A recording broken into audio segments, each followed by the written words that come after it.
Good afternoon. I would first like to thank JM Career. They've been a very gracious host to us.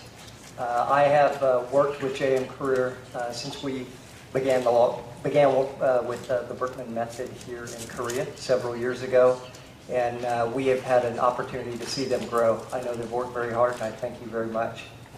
I want to thank all of you for taking time today to come out here and visit with us. We really appreciate it.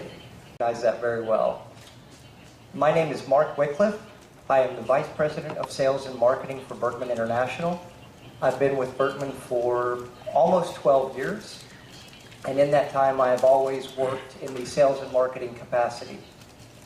I have been able to see a lot of different uses of Berkman, and today what I'd like to do is cover two topics or subjects with you.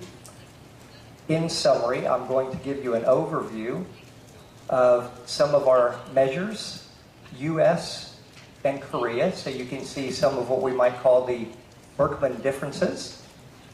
And then I'm going to cover some of the ways that Berkman is used by demonstrating some case studies for you, talking about some of the customers that have used Berkman and how they use it so you can see its use inside of organizations.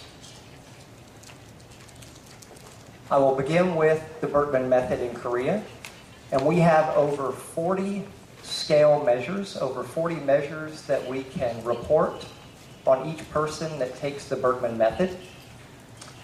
What we did is we looked at the Korean results that we have, and we looked at those results primarily in North America.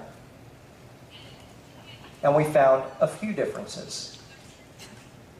Let me say first that what we found in differences between countries is mostly that there are more differences within populations than between populations. More differences within populations than between populations.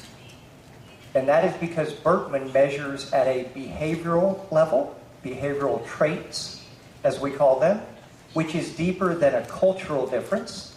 Some of those things we observe in cultural differences, say, between Korea and those of us in America.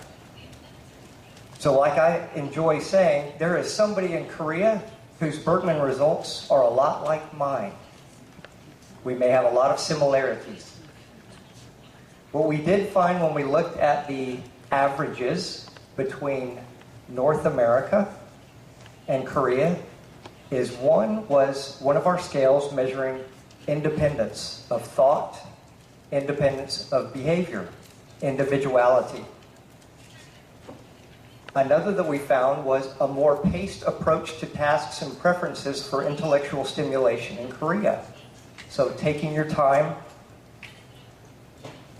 and maybe more deeply thinking about decisions and things of those nature. A higher preference for emotional expressiveness. And a higher interest in organized, detailed work.